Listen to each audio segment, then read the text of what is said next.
اتر گیا جو ان کے میڈیا چہرے سے۔ ہاؤسز ہیں، جو تجزیہ نگار ہیں، وہ ہندوستان کے چہرے سے اتار رہے ہیں، اور مجھے امید ہے کہ یہ سلسلہ بڑھتا جائے گا آگے۔ یہ میرے خیال میں کشمیر کی مومنٹ میں، اور جو نیریٹو ہندوستان نے پاکستان کے خلاف، کشمیر کی تحریک کے خلاف دنیا میں بلڈ کیا تھا، وہ اس کو کراس بارڈر انفلٹریشن، دہشت گردی، مذہبی جنونیت کا نام دے کر دنیا میں بدنام کر رہا تھا، لیکن اب دنیا یہ جان چکی ہے کہ اصل مذہبی جنونیت کہاں پر ہے، اصل جو انتہا پسند کون ہے، اور کس طرح سے وہ اپنے ایجنڈے کو پرسیو کر رہے ہیں۔ اور میرے خیال میں پرائم منسٹر پاکستان نے جو لائن لی ہے اس سلسلے میں، یہ اگر ہمارا نیریٹو رہا، اس کو آگے پوری قوم اسی چیز کو ہم آگے دنیا تک پہنچائے، ہندوستان کے چہرے کو بے نقاب کریں، مودی کے ایجنڈے کو بے نقاب۔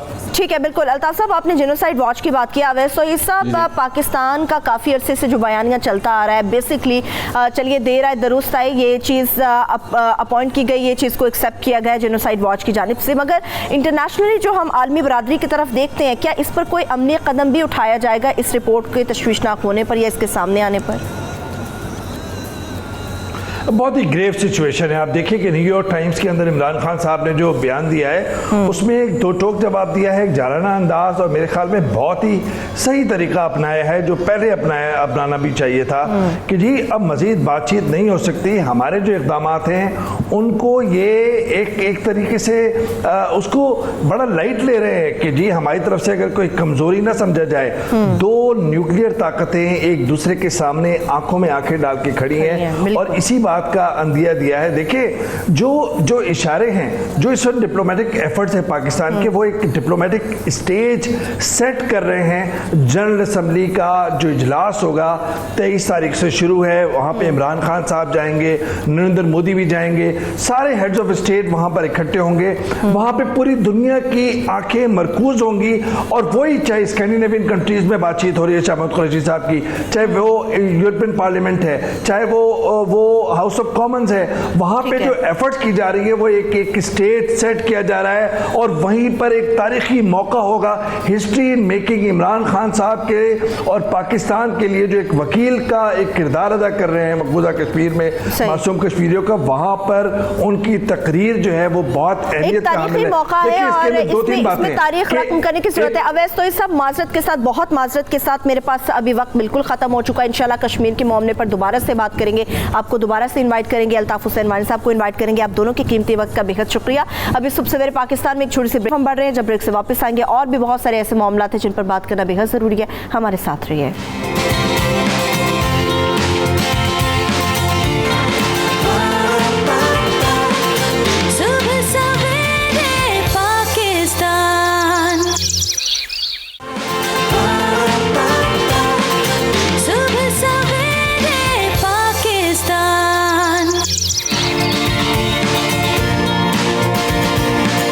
کراچی شہر میں گزشتہ روز یعنی کہ کل سے صوفی بزرگ ہیں حضرت عبداللہ شاہ غازی صاحب، جن کے عرس کی 3 روزہ تقریبات کا باقاعدہ طور پہ آغاز ہو چکا ہے۔ روح پرور مناظر وہاں بھی دیکھنے کو ملتے ہیں، بہت بڑی تعداد میں لوگ پورے پاکستان سے عبداللہ شاہ غازی کے مزار کی طرف رخ کرتے ہیں، ان کی تقریبات کا حصہ بنتے ہیں، لنگر بانٹا جاتا ہے وہاں پر، اور خصوصی طور پہ کہا جا رہا ہے کہ اس بار تو کشمیر کے لیے بھی خاص طور پہ دعا کرائی جائے گی۔ ہمارے نمائندے وہاں پر چاند نواب موجود ہیں، چاند نواب سے ہی بات کر لیتے ہیں اور وہاں جان لیتے ہیں کہ اس وقت کیا مناظر ہیں۔ چاند نواب، مجھے یہ بتائے گا کہ باقاعدہ طور پہ حضرت عبداللہ شاہ غازی صاحب کے عرس کی تقریبات کا آغاز تو ہو چکا ہے، کیا روح پرور مناظر وہاں پر دیکھنے کو مل رہے ہیں؟ جی بالکل، حضرت عبداللہ شاہ غازی رحمۃ اللہ علیہ کا 3 روزہ 1200 جو عرس ہے اس کی تقریبات کا آج دوسرا روز ہے۔ غسل کے بعد تقریب کا آغاز ہوا تھا۔ بڑی تعداد میں زائرین جو ہے اندرون ملک بیرون ملک سے خراج عقیدت پیش کرنے کے لیے یہاں آئے، محفل سما منعقد کی جا رہی ہیں، نعت کو ثنا خوانی کر رہے ہیں۔ یہاں پر رکت آمیز مناظر دیکھے جاتے ہیں جب نعت خواہ کو نعت خوانی کرتے ہیں۔ یہاں ہر کسی کی خواہش ہوتی ہے کہ وہ یہاں خراج عقیدت پیش کر رہے ہیں اور یہاں پہ چادر چڑھا رہے ہیں پھولوں کی، اور یہاں پہ جو زائرین ہیں ان کے لیے لنگر کا انتظام کیا گیا ہے۔ بڑی تعداد میں لوگ یہاں مٹھائی لے کر آ رہے ہیں بانٹنے کے لیے، بڑی تعداد میں لوگ دوسرے روز بھی یہاں پر تقریب میں شرکت کر رہے ہیں اور عبداللہ شاہ غازی کے مزار پہ سلام و عقیدت پیش کر رہے ہیں۔ ملک بھر کے اندرون ملک سے اور بین الملک سے بڑی تعداد میں عقیدت مند جو ہیں یہاں آ رہے ہیں، اور یہاں پر چونکہ آج